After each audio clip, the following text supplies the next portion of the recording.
What's going on, fam? I want to talk about Diablo 4 and the PvP balance. So, full disclosure, not making this video to encourage or discourage anyone from playing the class that they want to play. I believe that you should ultimately always play what you like in an ARPG because of the class diversity. And at the end of the day, the game is meant to be fun. PvP is a great way to get gear before, like, pre 800 gear. You can get stuff that's higher, but I feel like the drop rates are better for gear under item level, item power 800. It is a great place to farm gold, and there are cosmetics that are only obtained in the PvP zone, so it is useful. That being said, not everyone enjoys PvP. For those that do, this video is for you, especially those that haven't really started their character yet. Okay, so essentially PvP is not going to be balanced as it would be in an MMORPG because this is an ARPG, and Blizzard has mentioned that it's not going to be 100% balanced. So I'm not angry about anything. I'm actually really loving the game and enjoying it, even with a lot of the balancing issues. I hope they do update it a bit more, give more attention to it, because the game has a lot of potential in both PvP and PvE. The main thing that I think needs to really be done is to really just make fights last longer, meaning make our defensive stats in PvP last a bit longer.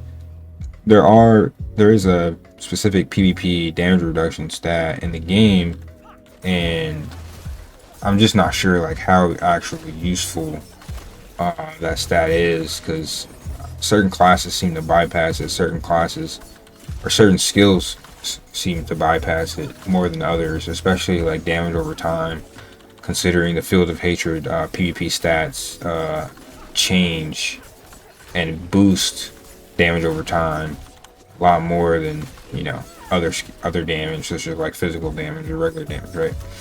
But anyway, so my tier list is very basic. It's obtained from days of PvPing in the game, PvPing versus every class. Obviously, I haven't played every class at level 100 yet. We'll be starting another class very soon, but it's obtained from days of PvPing and fighting, the average to the high tier players, inspecting their gear, seeing what they're doing. Now, number one on the tier list, let me actually just bring this up here.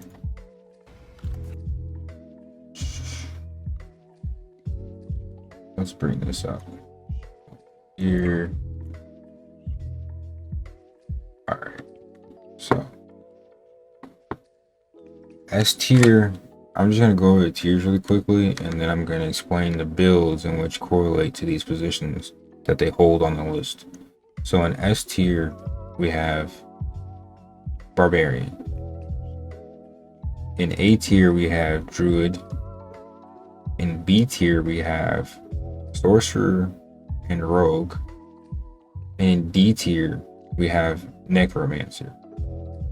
Now, S tier for Barbarian is Hoda, Hammer of the Ancients, with your shouts and your cooldown reduction for 100% CDR.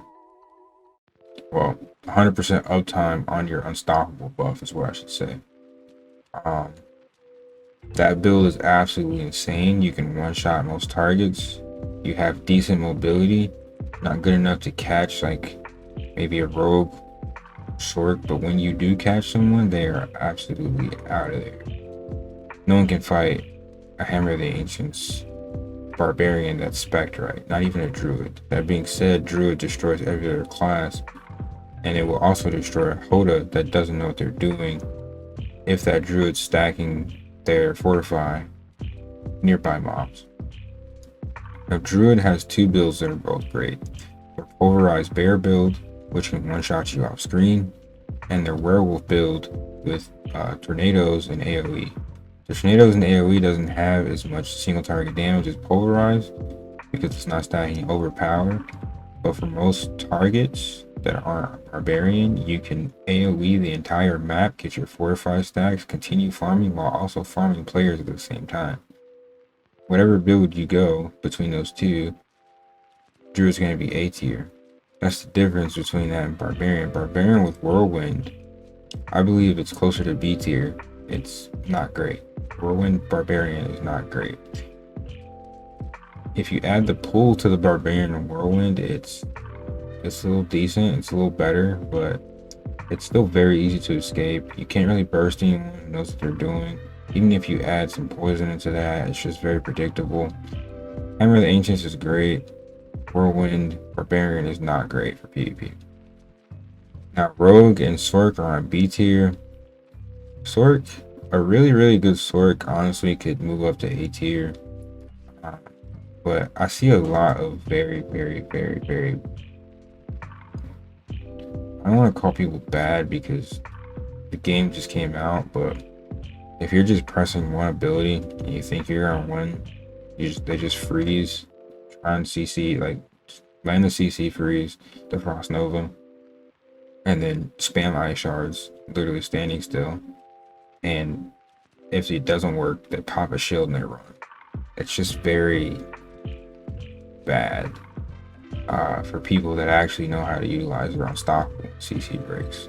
That being said, that's how the average player plays Sorc.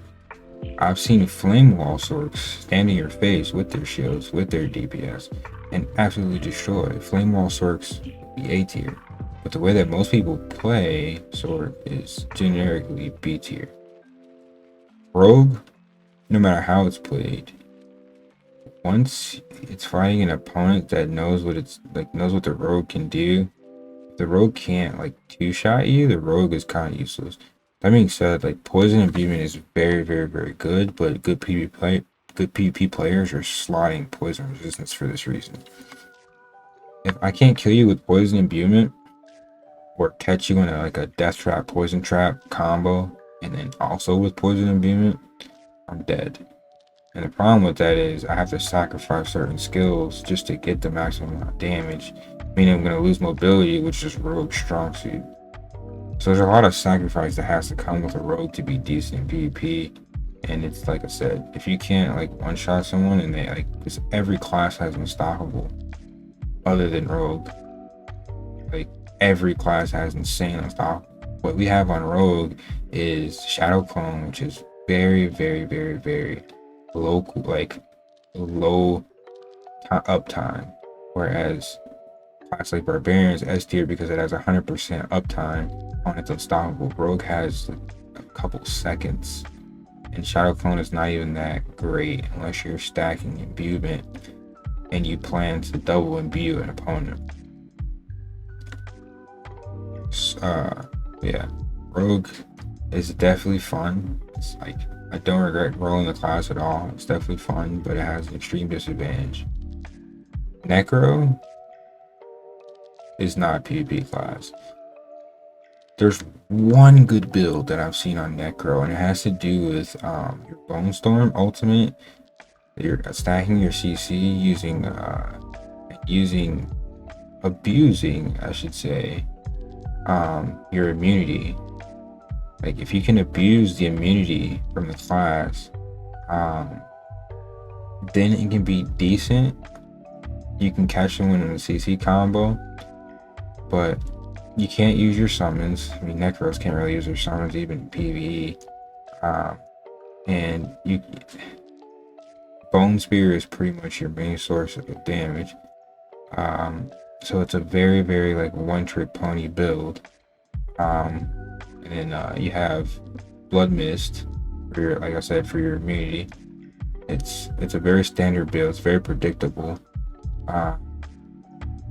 For people that are paying attention, that's the only good Necro build I've seen PvP. That being said, maybe someone's gonna break opinion, but I've seen very Very few. I've seen actually only one necro that even stood a chance of surviving, and he was really just running away in blood mist the whole time. He did kill some of my teammates, but he couldn't kill me. Um, but yeah, that being said, that is my tier list. That is my opinion on the builds. Still play what you want, play what you enjoy. It's still pretty new. We haven't had any balance patches. Oh, this is all subject to change, most likely. But yeah, thank you guys for watching. Peace and love.